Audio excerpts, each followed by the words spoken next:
What's up, guys? Welcome back to my channel. If you don't know, my name is Autumn. My channel is Autumn.Kieara, which is my middle name. I haven't posted in a long time. I don't even know how long it's been. Let me actually look. Why? I've actually been going through a lot. When I first started my channel, I always said that I was gonna be completely honest with myself, and the page, and it was for me to open up about myself and stop being so private. And I've been very private lately. I haven't been talking about too much of anything. I'm still emotional about a lot of stuff. And so I may or may not cry. I'm gonna try not to. I should probably take my glasses off because it's a glare right through my. I think I'm gonna just take them off. But I've been going through a whole lot of stuff that I have not addressed. I've been going through. I've been grieving. I've been. I don't know. It's just a lot of stuff going on, and I feel like if I talk about it, I can possibly maybe feel better. So I want to say November 2016, my brother was sick. He was, he had like pneumonia. He had like a lot of issues or whatever, and they did like tests and stuff, and they basically said that his heart was enlarged. I'm not really too educated on it, I guess you can say, but I know that whatever the issue was, that it wasn't good for him or his health. So the same time, around that time, my nephew was being born. My sister was giving birth to my nephew, and it was a lot on my family to try to be there for my sister and my brother at the same time. So my brother was on another part of the hospital. My sister was on another part of the hospital. So we were trying, me and my mom, it was mostly just us. We were trying to be there for both of them. My sister, she was giving birth. It took her probably days. And my brother, he had been in there as well.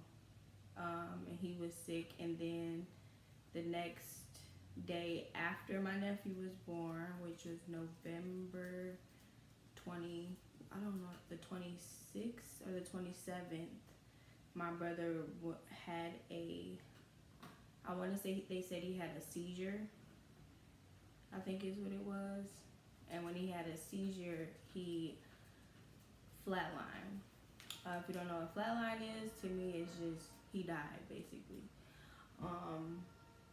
And when he died, I was there and I had to witness the whole entire thing. I had to make decisions that I didn't know anything about. I don't medically, like, that's just not, I don't know anything about it. And I was there with him when he passed away. Not passed away, but when he died on the table. I was just yelling his name. I was just basically like, you're gonna be okay, I'm here, you're not by yourself, don't think that you're by yourself, I love you. I was just trying to say everything just to let him know that he was okay, and basically just letting him know that I was there. So, but before I got there, my mom had called me and she was just like, go see what's wrong with your brother. Something's wrong with your brother. So I ran up there, and over the head I'm hearing like code blue. I would never forget it. And I was just like, it's a lot of just like, I didn't think it would be my brother. I didn't think for like a second that it would be my brother that was coding. So they wouldn't tell my mom exactly what was going on over the phone. So when I got there, I told them who I was looking for and everything like that.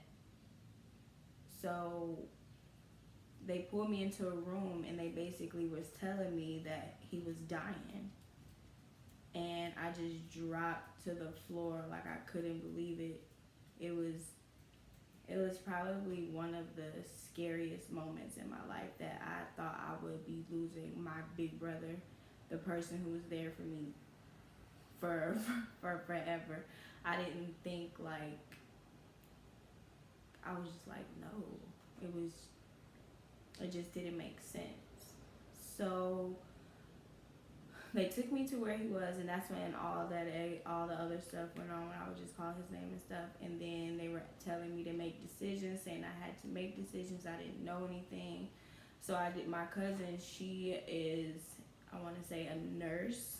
So she's more advanced on stuff like that. So I did call her, and I was having them explain to her, because I didn't want to make the wrong decision that could really end his life. Like, after they got him to come back, I didn't know, like, okay, like, I don't know anything. So she was just like, well, yeah, you should probably go ahead and sign the papers, because this and that, and it'll really help him. And the way they're explaining, like, she was really educated on it, and I was really grateful for my cousin that I did call at that moment. Keep in mind, I have never talked about this situation because of everything that I witnessed. I was upset with my brother at first because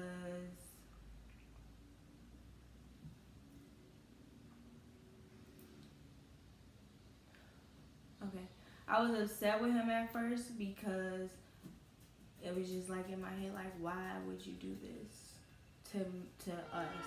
And then I don't know. The first, when I kind of wish I never witnessed it. I kind of wish that it wasn't me that had to go up there. So after everything actually calmed down, he went into surgery, and the surgery was good, but he was pretty much in a medically induced coma, which is, he was medically sedated. He was under all type of medications, breathing machines, all type of everything. And I just remember seeing him just laying there, and he just looked so tired, and like, it was just something that I wouldn't wish on anybody. So like, if anybody out there who has a family with heart failure or anything like that, I would say definitely get educated on a lot of stuff, because still to this day, it was a lot of stuff that I didn't understand. I don't think I wanted to understand it because I didn't want to believe it, but it is something that can, I don't know if y'all hear the train, it's super loud. Where I live is literally trains, and they're just loud. But I would say, if you know anybody, or if anybody in your family does have heart issues or anything like that, get in tune and like just be educated, because if it comes down to it, you might have to make decisions, and if you don't know anything about it, then you can't really make a decision for the person you love. So from that day forward, my nephew was born. He was so cute. His name is Chase Carter. I love him so much. He's gonna be 3 in November this year, so I'm so excited for him. But my nephew was born. My brother was in the hospital. They did transfer him to Christ Hospital. If you live in Chicago, Illinois, you know exactly where that is. So they transferred him there after the surgery, and So it was good because my sister came home with me and my mom um, to help her take care of the baby after, you know, she gave birth, so she would have our help. So it was pretty much just me and my mom, and we were going back and forth from the hospital to home. I would mostly stay at home with the baby most of the time because of the experience that I had. I don't know if people understood it or still understand it to this day, that it was hard for me to go to the hospital to see my brother again like that. And then I didn't want to have to witness him go through anything like that again. Like, it was hard. Me and my brother, we grew up together. We were super close. It was me, my brother, and my sister. But because my brother is like, my sister, she moved out when, like, at an early age. So it was me and my brother most of the time. So he was there for me a lot. And I'm just so used to seeing him all the time. And being there for me all the time.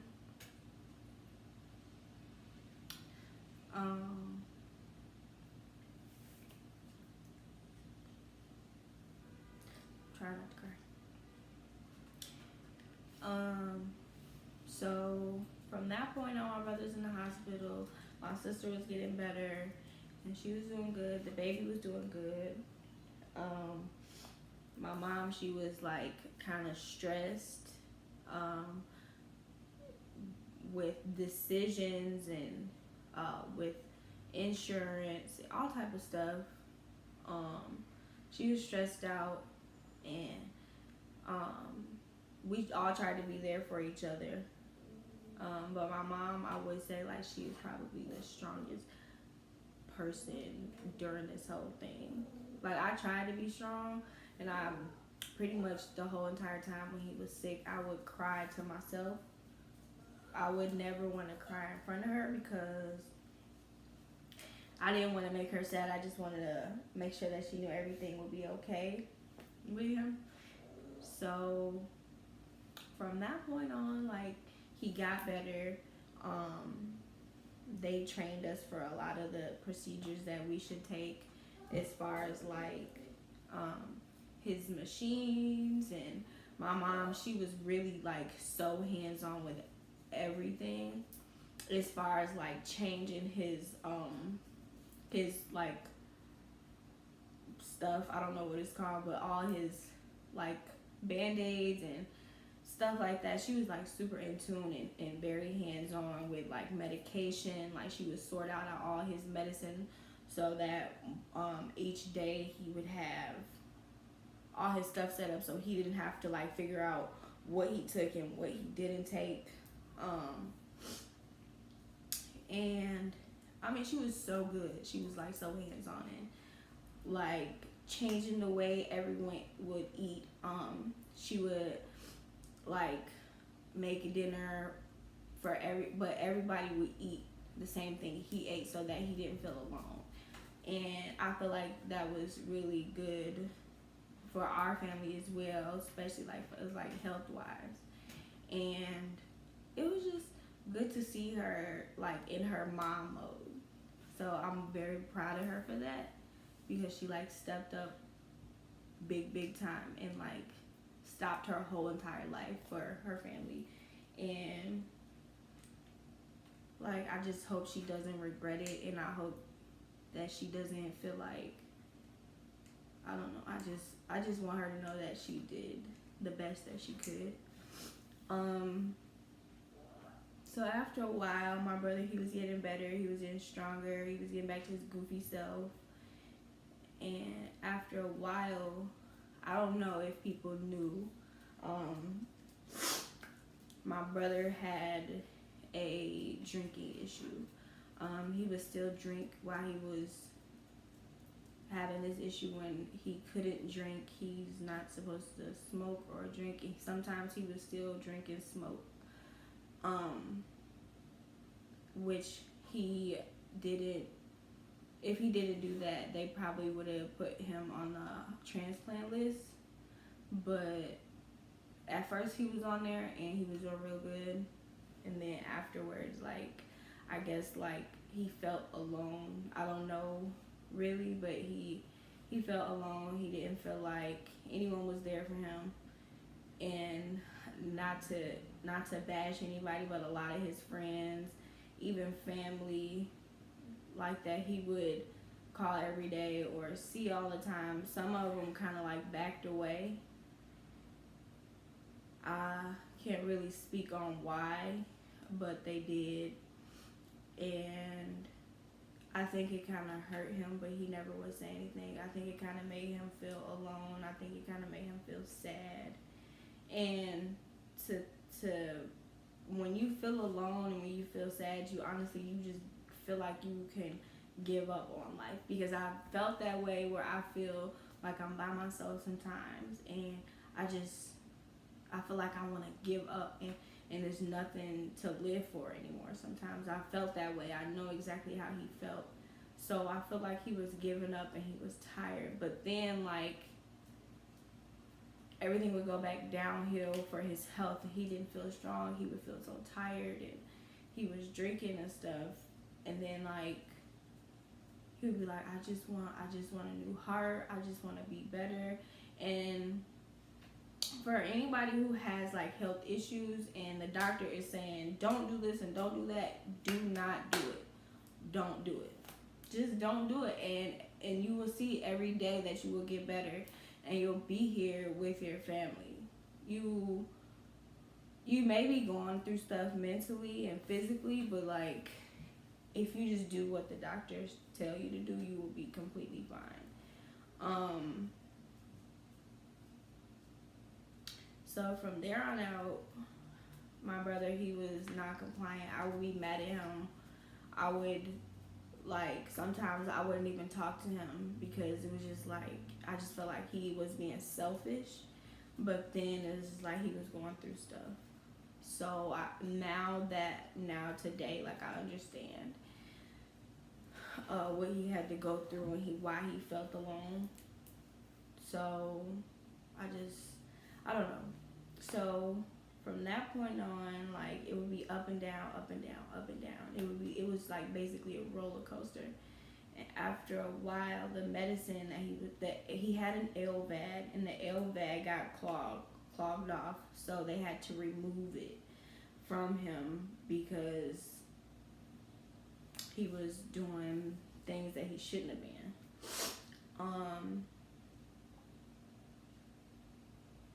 Now, by this time, they're doing everything to make him okay. They're telling us like it's not a good chance if he keeps doing us like smoking and stuff. It's not a good, like he's at high risk for death.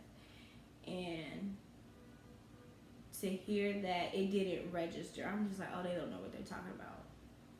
They just want us to give up on him. That's what I'm thinking in my head. And I don't know if my mom and my sister was thinking the same thing, but it was like they wanted us to force him to just give up. And my brother, he didn't give up. He was definitely a fighter through the whole process. I don't know. It was so much stuff going on. Like I can't really remember a lot of everything because I tried to like block it out. I went to work. I still tried to like hang out with friends, like just because I didn't want to deal with stuff at home. And like it would be hard for me to go to the hospital. Like it was days I just like, I don't want to deal with this. I don't want to go here because if I was by myself, I was scared that something would happen and I would just be there. It would just be me. Just because of the first incident when this all first began. So July 7th, I won't forget it. My brother had received news basically from the doctor saying that his medicine was no longer working, and they didn't know how much longer he had basically. He called my mom and he told my mom, and I don't know what exactly the conversation was, but he didn't want to talk to her. He like pretty much just shut himself off from her. I don't know why. I guess because he didn't want to feel like he let her down, maybe, or that he hurt her or anyone. Honestly, for them, like I just feel like he didn't want to feel like that. So he basically like he just stopped talking to her. So my mom came in my room and she was like, she sat me down and she told me exactly what was going on. Basically, that the medicine isn't working and that they can try to do not a transplant, but get him another LVAD. But it was risky because he had, I don't know if he had caught an infection at this point already or the bacteria. I don't really remember. But he had old equipment in there that they would have to take out and pretty much put back in, which was a high risk surgery because he already had, they've already been in there once. I think that's what it was. It wasn't the like infection.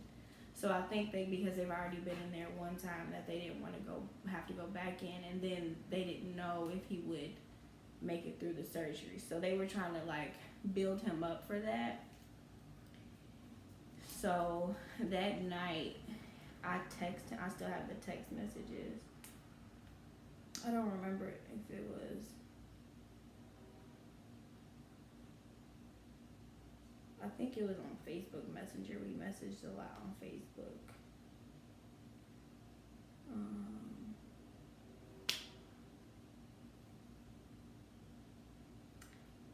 I don't remember. But I don't remember. It's a lot of stuff I would have to go through. But I asked him, I said, do you want me to come see you? And it was late at night and I knew I had to be at work the next morning.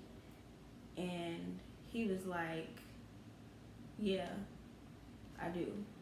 So when I got there, I gave him a hug and I gave him a kiss. And like how we would normally greet each other, hey, little sis. And I was like, what you in here doing? You know, just starting our conversation. And I literally went with the intention that I knew I was going to spend a night. But I didn't end up spending the night, but I did have a blanket. And he was like, man, it's cold in here. I left my blanket for him that night. And we just talked, and he just would he told me a lot of stuff and how he felt. And we talked about our dad. And that's another conversation for another day. But we did talk about our dad and how our relationship is with him and how we want our relationship to be with him. And I don't know, we just talked about so much that day. And then from that day on, we talked and he would text me. And then they one day they just were like, well, we're gonna have to put him back in a medically induced coma so that he can pretty much build the strength for the surgery. So they did that, and I don't know at this point if he had the infection because we had to pretty much put gowns and masks and gloves and stuff on because they didn't want it to get worse. And we did talk that day.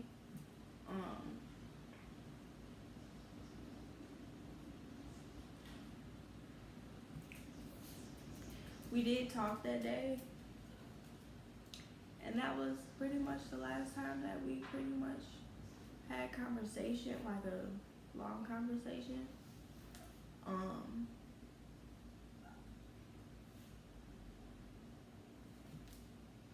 And we took pictures, and I told him like, you a fighter. And my mom asked him, she said, if anything happens, what do you want me to do? And he looked at her directly in the eye, and he said, fight. Don't give up on me, just fight for me.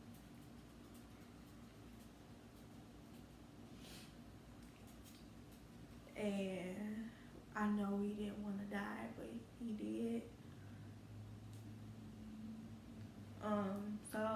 from that day forward, he was just under. We would talk to him. We would come see him. And one day, they took him out of it. And then when they took him out of it, he was talking and he called me. And I planned to go see him after work. Shh. You probably hear the dog. I planned to go see him after work because when he called me, I was at work and I was so happy that he was out of this coma and he was talking. I mean, like, it was hard for him to talk because he was catching his breath. But he was talking and stuff like that. And so after that, I don't know what happened, but that, like, within like minutes, he had to go back under. I guess because it was hard for him to breathe on his own. So they had to put him on a lot of medicines and pretty much put him back under.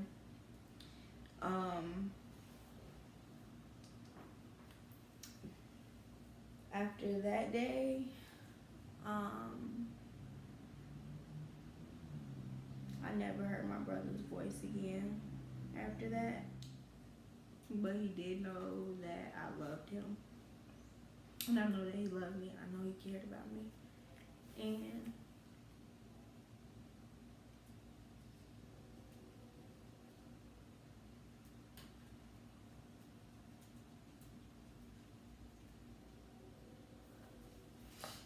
August 7th, they pulled us into the room, into like a back room, I guess, to where they have conversations with families about their loved ones, basically the next steps of what should be done and what can be done. And there was nothing else that they can do but make him comfortable. They were trying to have us move into hospice, but we didn't know if we even took him off the machine, would he even make it to the next location. So my mom she did ask the nurses, like, okay, if I take him off and we move him, how do I know he might pass away in the hallway and then he's by himself. And I just couldn't believe we were having this conversation. And I want to say that day was the first day I cried in front of my mom.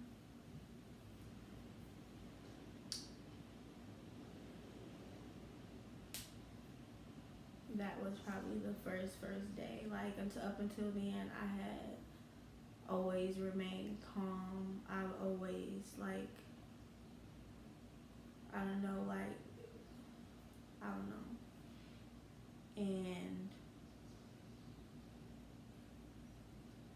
everything from that day, it just went downhill. So we called family from out of town. I do have family in Memphis and Mississippi and Wisconsin and Aurora.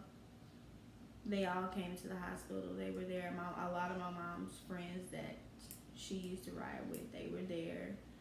My sister, it was just a lot of us. And we were at the hospital for the whole day. And my mom was just like, y'all need to spend time alone with him, talk to him. And it seems as if the day just kept getting closer and closer, and the doctors just come in and do what they do, give him the medicine. They were still giving him medicine. They never stopped giving it to him. They still continued the routine. And like, I was just sitting in a chair and I was just looking at him, and I didn't even know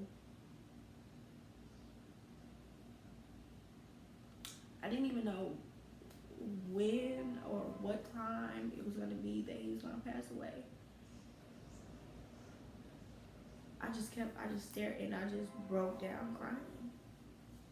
I just broke down, and I'm very thankful that a lot of our family was there. It was mostly family from like Memphis. We have a big family in Memphis, and they've been there since we were babies. And then my grandfather, he was there in August 8th. I don't know if it was like maybe all this like just happened so fast. It was from pretty much from like the August 1st to August 8th, and all this in this small timing. We had a lot of family here, and I'm just so thankful for all my family that was here. From that day, we were all at the hospital, and like we would laughing and telling stories. And that night, I went in the room. I was like, you guys probably should talk to him alone. And I was the first to go, and I went in the room and I just talked to him and basically just tell him that I love him and that it's okay. And I knew he was tired and he fought a good fight, but I didn't want him to feel like he gave up.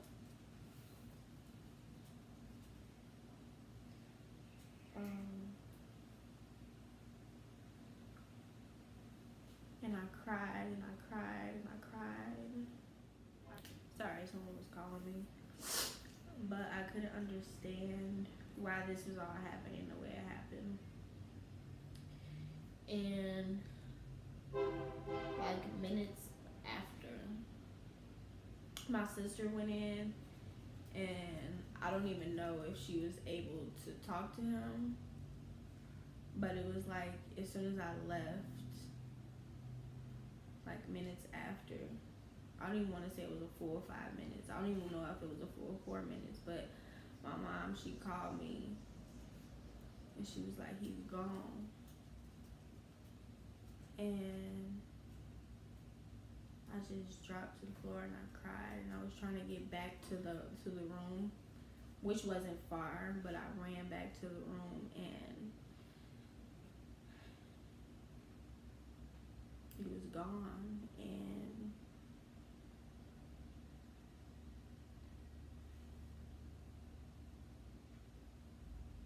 I'm struggling with it every single day.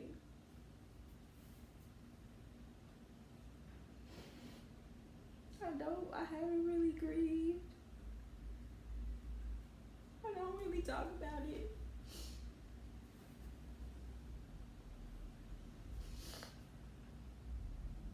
It just seems like that day that all that happened, my life just went downhill from there. Nothing got better.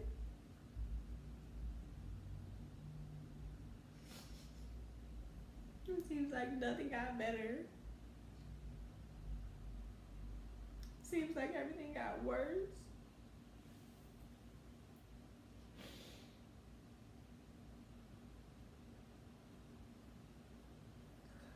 And the reason I'm making this video is because I haven't dealt with any of it.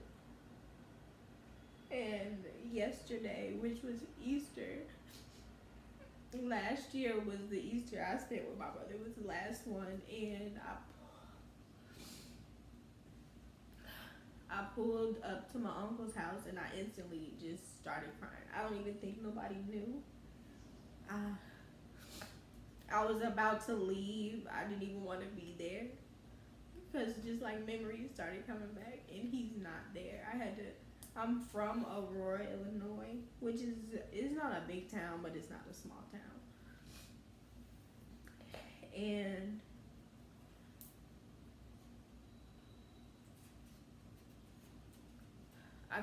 it was just a lot that day, which was yesterday, Easter. and I didn't make it to church. I normally go to church with my grandma on Easter. Well, really much on whenever she asked me to come, like on any holiday. I didn't make it.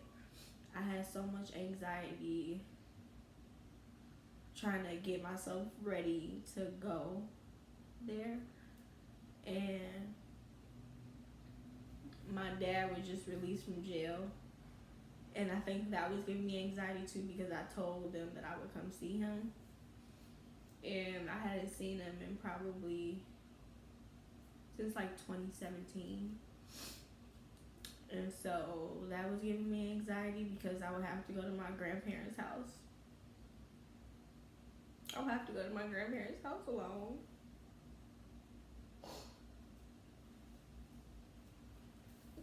When I go there, normally I go with my mom or my brother. I never had to go by myself.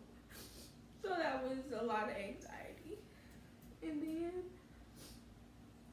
so like basically just doing everything without him now is just, it's heartbreaking. And I don't really talk about it. I don't really deal with it. I haven't dealt with it. I've been depressed. I've been sad a lot. And I'm living by myself now. So my mom, she moved away. So I'm living by myself now. So it's kind of hard.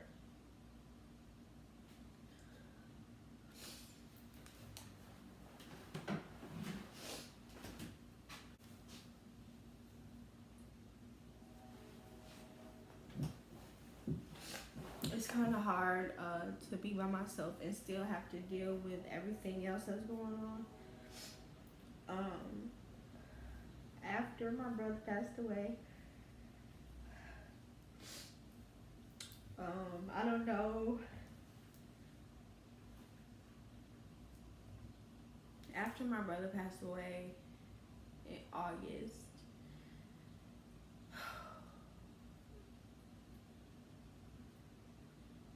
in October, I found out that I was pregnant.